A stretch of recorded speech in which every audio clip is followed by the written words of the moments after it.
नमस्कार दोस्तों, मेरा नाम है महेश मिश्रा और मैं आपको पढ़ाता हूं इकोनॉमिक्स। आज जो टॉपिक हम पढ़ने वाले हैं दोस्तों, उसका नाम है हमारा बैलेंस ऑफ पेमेंट। बहुत ही आसान और बहुत ही इंटरेस्टिंग टॉपिक है। आज हम आपको कराएंगे इसमें बच्चों केस स्टडी, वो सारे के सारे केस स्टडी एमसीक्यू। भाई केस स्टडी एमसीक्यू क्या होते हैं भाई?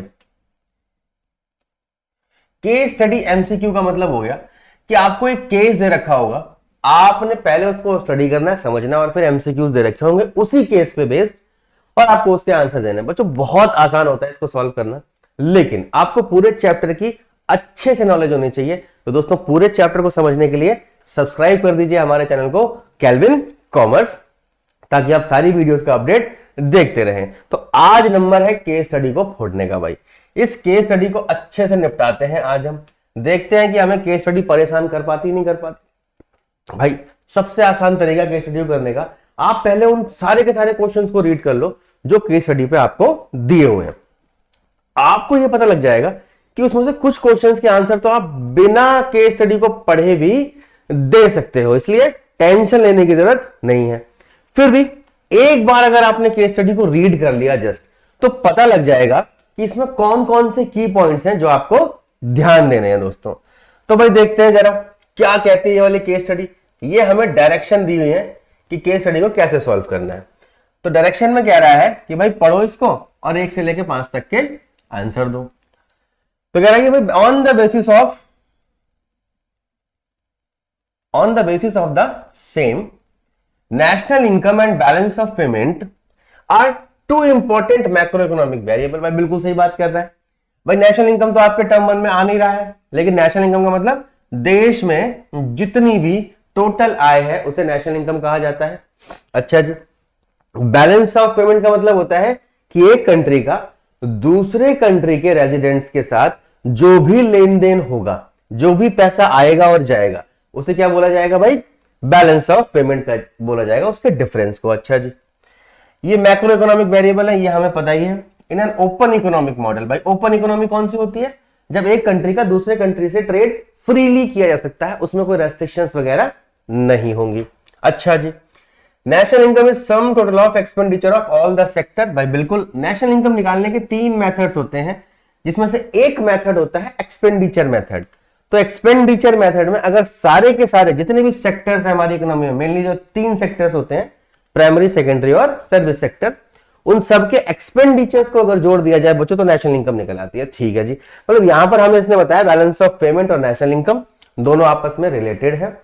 नेशनल इनकम कैसे निकलती है? खर्चे खर्चे जोड़ दिए जाए। फिर कह रहा है जीडीपी का मतलब, जीडीपी का मतलब होता है कि भाई हमारी इकोनॉमी के अंदर जितनी भी गुड्स एंड सर्विसेज बनी है उनकी जो मनी वैल्यू होती है, जैसे हमारी इकोनॉमी में जितनी भी गुड्स बनी है सबकी जो कीमत है उन सबको टोटल कर दिया जाए तो क्या निकल के आ जाएगा भाई? ग्रॉस डोमेस्टिक प्रोडक्ट निकल के आ जाएगा एट मार्केट प्राइस। और उनको बनाने में जो खर्चा हुआ है अगर उनको जोड़ दिया जाए तो निकल आएगा gross domestic product at factor cost. तो ये हमारी चॉइस है कि हम मार्केट प्राइस पे निकालना चाहते हैं या फिर फैक्टर कॉस्ट पे निकालना चाहते हैं। अच्छा जी, तो जीडीपी जो है संभावित रूप से कहना चाह रहा है widely reported and closely monitored aggregate statistics. बिल्कुल ठीक है भाई, पूरी इकोनॉमी की स्टडी करते हैं इसके थ्रू हम। जीडीपी जो मेजर किया जाता है वो बताता है साइज ऑफ एन इकोनॉमी। ठीक है जी, ये हमको बताता है total amount stuff the economy produce. भाई वही वही जो मैंने बताई डेफिनेशन, आपको वही लिखा हुआ है इसके अंदर। Any changes in the demand for domestic goods leads to change in the national income of the country. अगर हमारे यहां की जो डोमेस्टिक गुड्स है अगर उनके डिमांड में चेंज आता है तो देश की इनकम में भी बदलाव आ जाएगा, चेंज आ जाएगा, चेंजेस हो जाएगी इनकम में। Also change in the foreign exchange rate. बिल्कुल, अगर इसमें चेंज आया जब दूसरे कंट्री हमारे यहाँ की डिमांड को, डोमेस्टिक गुड्स की डिमांड को क्या कर देंगे? डिक्रीज कर देंगे, तो हमारे पास फॉरेन एक्सचेंज क्या हो जाएगा? कम हो जाएगा। और अगर वो उस डोमेस्टिक गुड्स की डिमांड को इंक्रीज कर देंगे तो हमारे यहाँ पर फॉरेन एक्सचेंज क्या हो जाएगा जी? बढ़ जाएगा। अब देखते हैं क्या इस केस के बारे में कुछ और भी दिया हुआ है, क्या इतना ही दिया हुआ है? नहीं जी, पहला क्वेश्चन आ गया, मतलब इतनी सी खास बातें इस केस पे हमें पढ़नी थी। तो जरा एक बार दोबारा देख ले भाई, कौन कौन सी खास बातें। नेशनल इनकम की बात कर रहा है, बैलेंस ऑफ पेमेंट की बात कर रहा है, इकोनॉमी के नेशनल इनकम निकालने का एक्सपेंडिचर मेथड, डोमेस्टिक गुड्स की डिमांड की वजह से फॉरेन एक्सचेंज में चेंज, और जीडीपी जो है वो हमारी इकोनॉमी के साइज ऑफ प्रोडक्शन को दिखाता है। कुछ खास खास बातें आ गई। अब देख भाई पहला क्वेश्चन क्या कह रहा है, what will be the likely impact on increase in export on balance of trade. भाई एक होता है बैलेंस ऑफ ट्रेड और एक होता है balance of payment. Balance of trade के अंदर तीन चीजें आती हैं दोस्तों, विजिबल आइटम या चार कह लो आप, इनविजिबल आइटम और यूनिलैटरल ट्रांसफर और प्रॉफिट्स एंड डिविडेंड्स। ये चार जो आइटम होंगे वो किसमें आएंगे बच्चों, बैलेंस ऑफ ट्रेड के अंदर। और बैलेंस ऑफ पेमेंट के अंदर विजिबल इनविजिबल ये सब तो आते ही आते हैं, साथ में कैपिटल ट्रांसफर, इन्वेस्टमेंट, ये सब चीजें भी आती हैं हमारी। ठीक है जी। अच्छा, तो कह रहे हैं कि अगर हमारा बैलेंस ऑफ ट्रेड इंक्रीज हो जाए, मतलब हम बैलेंस ऑफ ट्रेड में विजिबल इनविजिबल आइटम इन सबका एक्सपोर्ट वगैरह बढ़ाना शुरू कर दें, तो इसकी वजह से हमारा क्या इंपैक्ट पड़ने वाला है, किस पे जी, बैलेंस ऑफ ट्रेड पे। भाई बिल्कुल सही बात है, इंप्रूव भी तो होगा। अगर हम ज्यादा कर दें किसको, एक्सपोर्ट को, तो हमारा ट्रेड क्या होगा, बढ़ेगा या घटेगा? सिंपल सी बात है, बढ़ेगा, क्योंकि हमारे कंट्री में तो हमारा प्रोडक्ट बेचा जा रहा है, दूसरे कंट्री में भी हम अपना प्रोडक्ट को सेल कर रहे हैं दोस्तों। तो इसका आंसर होना चाहिए ए मतलब इंप्रूव हो जाएगा। अब आते हैं भाई सेकंड वाले क्वेश्चन पे, क्या कह रहा है जरा सेकंड क्वेश्चन देखो। असर्शन और रीजन आ गया और इसका तरीका तो हमें पता है सॉल्व करने का, कि हमें सबसे पहले देखना है कि ये ट्रू है या फॉल्स है, फिर देखना है कि स्टेटमेंट जो असर्शन दे रखा, रीजन दे रखा है वो ट्रू है या फॉल्स है। अगर दोनों ट्रू हुए तो बीच में रिलेशन ढूंढना है। अगर पहला वाला फॉल्स आया तो सीधे हमारा डी आंसर हो जाता है, क्योंकि दोनों ही फॉल्स निकलेंगे उस केस में। अच्छा जी, अब कह रहा है improvement in the balance of payment has an incremental impact on the national income of a period. बिल्कुल सही बात कह रहा है दोस्तों, एकदम सच बोल रहा है। ये कह रहा है कि अगर बैलेंस ऑफ पेमेंट इंक्रीज होता है तो नेशनल इनकम भी बढ़ेगी। बिल्कुल सही बात है, अगर विदेशों से पैसा आएगा तो हमारी नेशनल इनकम में तो चेंज आना ही आना है, वो तो इंक्रीज होनी ही होनी है। बिकॉज जीडीपी सिर्फ डोमेस्टिक टेरिटरी के अंदर की बात करता है, but national income domestic territory plus rest of the world से होने वाली इनकम दोनों को जोड़ देता है। अच्छा जी, तो भाई ये तो ट्रू हो गया। अब रीजन पे आ जाओ, inflow of foreign exchange in the domestic country. अगर इनफ्लो हो रहा है विदेशी मुद्रा का हमारी कंट्री के अंदर, is caused by changing rate of return around the globe. बिल्कुल सही बात है, ये भी सच बोल रहा है। अब देखो, जब इन दोनों के बीच में रिलेशन देखना हो तो हमें क्या कर देंगे भाई, हमें बिकॉज चेंज करना है। बिकॉज को लिखते के साथ ही अब इस स्टेटमेंट को दोबारा पढ़ के देखो, कह रहा है improvement in balance of payment has an incremental impact on the national income of a period because inflow of foreign exchange in the domestic country is caused by changing rate of return around the globe. क्या बात है, एकदम सही बात है। तो दोनों के बीच में रिलेशनशिप भी एकदम सही बैठ रहा है, मतलब ये स्टेटमेंट का ये सही रीजन है। अगर रेट ऑफ इंटरेस्ट में चेंजेस आएंगे तो ऑटोमेटिकली हमारा एक्सपोर्ट बढ़ेगा, और एक्सपोर्ट बढ़ेगा तो नेशनल इनकम बढ़ेगी। तो ये ए आंसर हमारा हो जाएगा कि असर्शन भी सही है और रीजन जो है वो भी सही है, और असर्शन का सही एक्सप्लेनेशन दे रहा है दोस्तों। ए इज द आंसर। आ जाओ जी अगले क्वेश्चन पे। ये क्या कह रहा है, balance of payment in general record all transaction between resident of home country and, भाई ध्यान दो जरा, मतलब एक कंट्री है सपोज करो इंडिया, और बाकी है हमारा रेस्ट ऑफ द वर्ल्ड। तो इंडिया के रेजिडेंट्स की बात कर दी, रेजिडेंट ऑफ होम कंट्री मतलब इंडिया, और बाकी रेस्ट ऑफ द वर्ल्ड के क्या होने चाहिए, वो रेजिडेंट होने चाहिए, सिटीजन होने चाहिए, क्या होने चाहिए। तो भाई रेजिडेंट और सिटीजन में आप डिफरेंस जानते हो ना। रेजिडेंट को बच्चों हिंदी में कहते हैं निवासी, और सिटीजन को बोलते हैं नागरिक। तो सिटीजन और रेजिडेंट में क्या डिफरेंस हो गया, रेजिडेंट तो कोई भी पर्सन अपनी लाइफ में किसी भी कंट्री का कभी भी हो सकता है, बट सिटीजन तो मोस्टली एक ही कंट्री का होगा। दूसरी कंट्री का होने के लिए उसे बहुत सारे लीगल नॉर्म्स को पूरा करना पड़ेगा, बट रेजिडेंट होने के लिए सिर्फ वहां पर रहना, कमाना, खाना जरूरी है। मतलब सेंटर ऑफ इकोनॉमिक इंटरेस्ट जहां होगा वहां रेजिडेंट माना जाएगा। तो ट्रांजैक्शंस नॉन रेजिडेंट्स बिल्कुल नहीं, citizen of rest of the world नहीं, resident of rest of the world. ये ही हमारा आंसर होना चाहिए कि resident of rest of the world. बाकी जितने भी कंट्रीज हैं उनके अगर रेजिडेंट से हम कोई भी लेन देन कर रहे हैं, पैसा आ रहा है जा रहा है, तो वो हमारा किसके अंदर आता है दोस्तों? बैलेंस ऑफ पेमेंट के अंदर आता है। कितना हलवा लड्डू question. C is the correct answer. अब नेक्स्ट क्वेश्चन पे आ जाओ भाई। देखो जी, बिना पढ़े आंसर दे सकते हैं हम इस क्वेश्चन का। क्या कह रहा है? Choose the correct statement from the given below. इनमें से कौन सी स्टेटमेंट सही है? पहला कह रहा है कि national income and BOP are directly, ये तो केस स्टडी में ही हमने समझ लिया था, बिल्कुल ट्रू है भाई, एकदम सच्ची बात बोल रहा है। अगला क्या कह रहा है? बैलेंस ऑफ पेमेंट की जो ट्रांजेक्शन होती हैं वो सरकार को हेल्प करती हैं फॉरेन एक्सचेंज रिजर्व बनाने में। भाई बिल्कुल सही बात है। अगर विदेशों से ट्रांजेक्शन होगी तो पैसा किस फॉर्म में आएगा? डॉलर की फॉर्म में आएगा। तो भैया डॉलर की फॉर्म में आएगा तो आ गया पैसा अपने पास, तो ये भी हो गया जी ट्रू। अब जब दो ट्रू हो गए तो या तो ऑल ऑफ द अबव होने वाला है या फिर बोथ एंड भी आने वाला है। तो both and B are true, C is the answer. आ गया। अगले क्वेश्चन पे देखो भाई क्या कह रहा है। ये कह रहा है कि भाई foreign investment will be recorded on which of the following account. विदेशों से जो पैसा आ रहा है वो कौन से अकाउंट में आने वाला है? करंट अकाउंट, कैपिटल अकाउंट, दोनों में, या फिर बैलेंस ऑफ पेमेंट में रिकॉर्ड ही नहीं होगा? भाई सोचो जरा। अभी हम लोग तो बात कर रहे थे इस चीज के बारे में कि बैलेंस ऑफ ट्रेड में, पहले क्वेश्चन में समझाया था मैंने कि बैलेंस ऑफ ट्रेड में क्या क्या आता है आपका, बैलेंस ऑफ पेमेंट में क्या क्या आता है आपका। तो बैलेंस ऑफ ट्रेड में आपको विजिबल, इनविजिबल, यूनिलैटरल ट्रांसफर और प्रॉफिट्स एंड डिविडेंड्स आता है। बैलेंस ऑफ पेमेंट में आपका कैपिटल ट्रांसफर और इन्वेस्टमेंट्स आती हैं। तो भैया फॉरेन इन्वेस्टमेंट कहां जाने वाली है? कैपिटल अकाउंट में जाने वाली है। तो आंसर क्या हो गया? बी। आगे समझ में? कितना आसान है। 5 क्वेश्चन कर लिए, 1 से 5 तक करने थे। केस स्टडी खत्म हो गई। चलो एक और केस स्टडी करके देखते हैं। तो केस स्टडी नंबर 2 क्या कह रही है भाई? देखो भाई, डायरेक्शन दे रखी है हमें कि पढ़ो और 5 क्वेश्चन को पेल दो भाई। देखो जी, the governing strength of India's balance of payment was observed in the post reform period.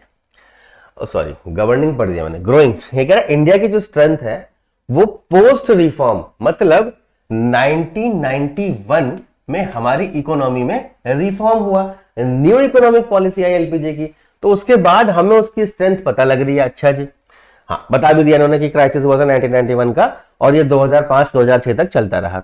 This growing strength was in spite of a widening current account deficit to the tune of $9.2 million.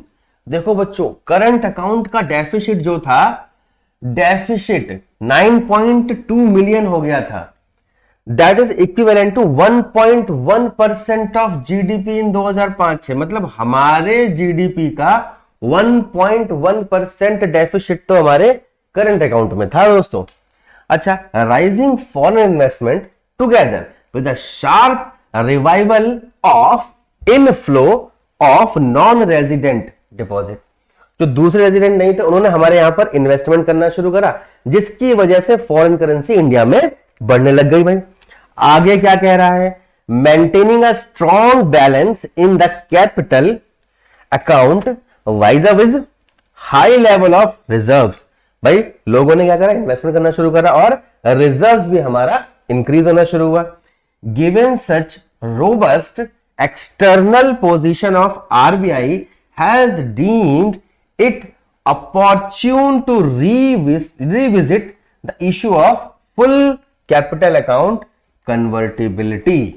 RBI ने ये full capital account convertibility को क्या कर दिया जी? Revisit और issue.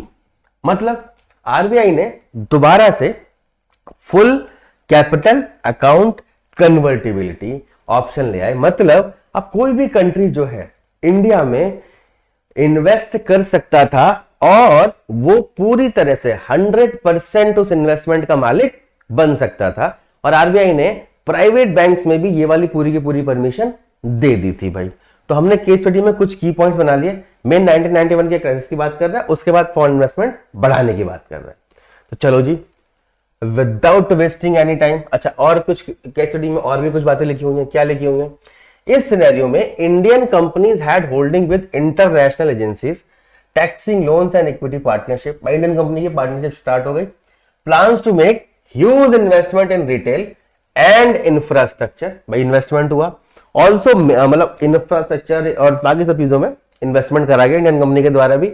Also many companies are boosting up their foreign country operations. और बहुत सारी कंट्रीज दूसरे कंट्रीज में ट्रेड करने लग गई, ऑपरेशंस करने लग गई अपने बहुत सारे। They are less perturbed about the rising inflation rate or the other tight money measures adopted by the government। क्या कर रहा भाई? They are less perturbed about the rising inflation rate। जो महंगाई बढ़ रही थी और जो सरकार नई टाइट पॉलिसी लगा रही थी, उससे ये लोग टेंशन फ्री थे भाई। This could be due to favourable consolidation exposure and the opportunity in covering their risk in currency future market। क्योंकि सरकार ने इनके रिस्क को कवर करने के लिए इनको सपोर्ट कर रखा था, जरूरत भी थी हमारे ट्रेडर्स को। तो भैया ये कुछ खास बातें हमने इसकी पढ़ ली। अब आंसर पे चलते हैं जरा। क्वेश्चंस क्या कह रहे हैं? Current account of balance of payment record which of the following transaction. कौन सी ट्रांजेक्शन रिकॉर्ड करता है? Transaction which are done for profit motive, transaction which have no impact on the capital reserve of the country, transaction relating to visible item, invisible item। अरे वाह, मिल गया, exact answer मिल गया। मैंने आपको बताया था कि करंट अकाउंट कौन सी ट्रांजैक्शंस को रिकॉर्ड करता है। देखो ऐसा कुछ बताया नहीं है केस स्टडी में, बट फिर भी उस पर बेस क्वेश्चन दे दिया। मतलब चैप्टर की नॉलेज होनी चाहिए कि करंट अकाउंट में क्या क्या आता है भाई। विजिबल, इनविजिबल, यूनिलैटरल ट्रांसफर, ये आता है, तो हम आराम से आंसर कर पाएंगे। तो इसका आंसर क्या हो गया दोस्तों? सी इज द करेक्ट आंसर।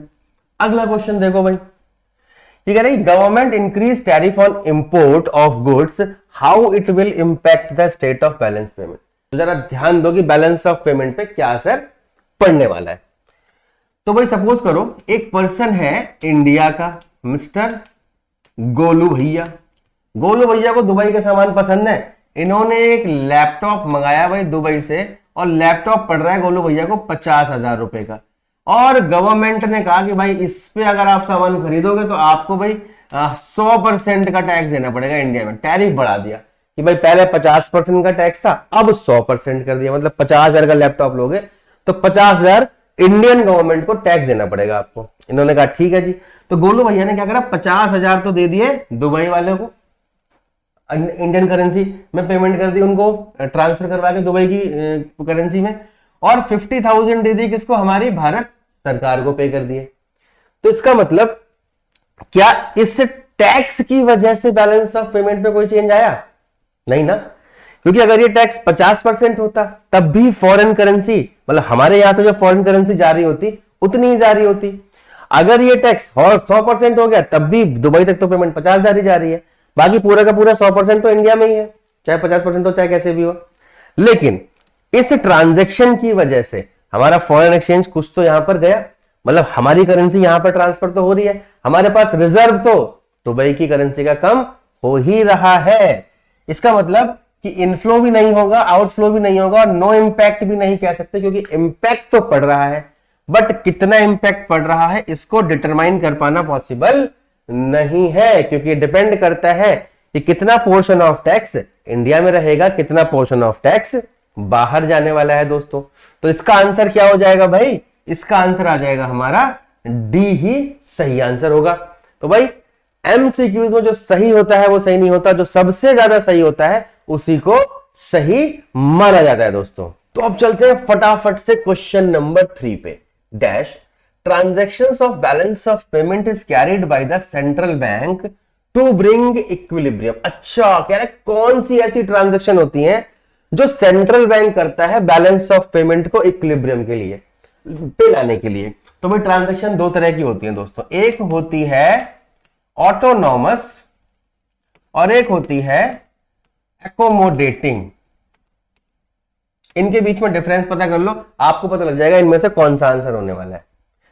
भाई ऑटोनॉमस ट्रांजैक्शंस वो होती हैं भाई जो सिर्फ और सिर्फ प्रॉफिट मोटिव के लिए की जाती हैं। मतलब इन ट्रांजैक्शंस को करते हुए ये ध्यान में नहीं रखा जाता कि हमारा बैलेंस ऑफ पेमेंट पॉजिटिव में जाएगा, नेगेटिव में जाएगा, सरप्लस में जाएगा या डेफिसिट में जाएगा।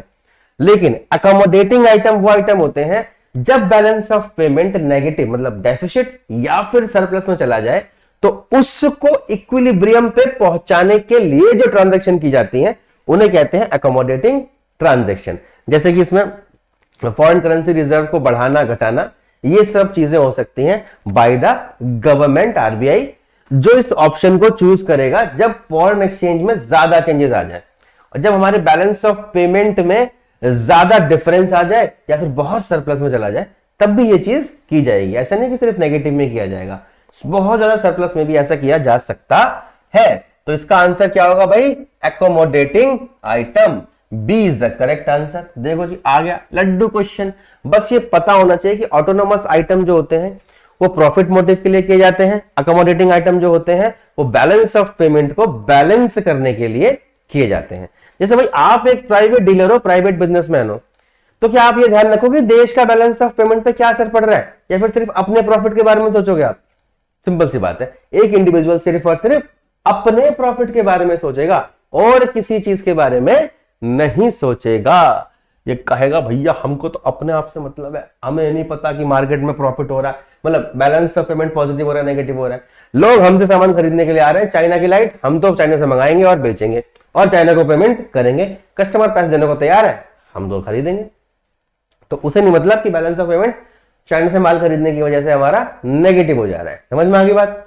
चलो जी नेक्स्ट क्वेश्चन पे चलते हैं, चौथे पे। असर्शन और रीजन क्या कह रहा है? पोस्ट द इकोनॉमिक रिफॉर्म, जब 1991 की पॉलिसी आई, इंडिया का जो बैलेंस ऑफ पेमेंट है वो इंप्रूव हुआ है। बिल्कुल सही बात है, इंप्रूव हुआ है, ट्रू, एकदम सही बात है। क्यों इंप्रूव हुआ है? क्योंकि बहुत सारी फॉरेन कंट्रीज ने यहां पर आके इन्वेस्टमेंट किया है बच्चों। दूसरा कह रहा है कि devaluation of currency during the new economic reform improved the export surplus of country. मतलब हमारी कंट्री में जो डीवैल्यूएशन किया गया, किसका? करेंसी का। मतलब हमने रुपी को दूसरे कंट्रीज के करेंसी के कंपैरिजन में कम कर दिया। भाई इससे क्या फायदा होने वाला है? बहुत फायदा होने वाला है। भाई सपोज करो जैसे एक कंट्री है बाली, आपने नाम सुना होगा, वहां की करेंसी जो है बहुत ही ज्यादा कम है, मतलब ₹1 में कई सारे बाली रहते हैं, लगभग 190 बाली के आसपास। तो वहां पर अगर आप घूमने जाओगे, ₹1 लेके जाओगे, 190 के बराबर होगा, तो आप वहां पर आसानी से खर्च करना पसंद करोगे नहीं करोगे? करोगे। इसीलिए वो टूरिज्म स्पॉट बन रखा है, बहुत सारे लोग वहां पर एज अ टूरिस्ट एंजॉय करने के लिए जाते हैं, क्योंकि खर्चा थोड़ा सा कम लगता है। बस फ्लाइट का आने जाने खर्चा, वहां तो फुल एकदम रईस बन के जाओ, 10,000 रुपए लेके जाओ, 190,000 बन जाते हैं आप। आई बात समझ में? तो इंडिया में भी ऐसा ही हुआ, डीवैल्यू कर दिया दूसरे कंट्रीज के लिए, हमारी करेंसी सस्ती हो गई, तो उसकी वजह से हमारा रिजर्व बढ़ेगा नहीं बढ़ेगा? बढ़ेगा। तो ये भी ट्रू है। और इन दोनों के बीच में अगर बिकॉज लगाओगे तो एकदम सच्ची सच्ची बात निकल के आ जाएगी। तो भैया इसका आंसर ए हो सकता है। तो भाई दिखाइए जरा, ए इज द करेक्ट आंसर। अब आओ जी अगले क्वेश्चन पे, क्या कह रहा है? इंडिया की जो कंपनीज हैं coming in collaboration with foreign companies, बहुत अच्छी बात है। जैसे मारुति का सुजुकी के साथ हुआ, और अभी टाटा ने जैगुआर को एक्वायर किया था कुछ टाइम पहले, ठीक है। तो ऐसे बहुत सारी कंपनीज हैं जिनका टाई अप होता रहता है, लीड टू एन इंक्रीज या decrease of foreign exchange reserve. भाई अगर कोलैबोरेशन होगा तो इंक्रीज होगा, क्यों? क्योंकि वो कंपनी इंडिया में आके अपना इन्वेस्टमेंट करेगी, तो ऑब्वियस सी बात है हमारे पास पैसा बढ़ेगा ही बढ़ेगा। तो नो चेंज, आइदर ए और बी की बात नहीं करते। हाँ, लेकिन अगर हम हमारी कंट्रीज वहां जाके पैसा लगाएंगे तो हमारा फॉरेन एक्सचेंज डिक्रीज भी हो सकता है। लेकिन यहां पर कहना चाह रहा है Indian company coming in collaboration with foreign company, तो हमारा क्या हो जाएगा भाई? इंक्रीज हो जाएगा। तो आंसर क्या आएगा जी? ए इज द करेक्ट आंसर। तो भाई कितने आसान होते हैं हमारे एमसीक्यूज, अगर केस स्टडी वाले आ जाए तो और भी आसान हो जाते हैं। कुछ आंसर हमें केस स्टडी से मिल जाते हैं और कुछ तो हम चैप्टर पढ़ ही चुके हैं दोस्तों। तो आपको वीडियो कैसी लगी कमेंट करना नहीं भूलिएगा, और चैनल को सब्सक्राइब जरूर कर दीजिए। और दोस्तों अगर आपको कोई भी समस्या आती है तो स्क्रीन पे दिया हुआ नंबर आप कॉल करके, व्हाट्सएप करके, कोई भी आपकी समस्या हो आप हमसे पूछ सकते हो, हमारी टीम आपको जरूर रिप्लाई करेगी।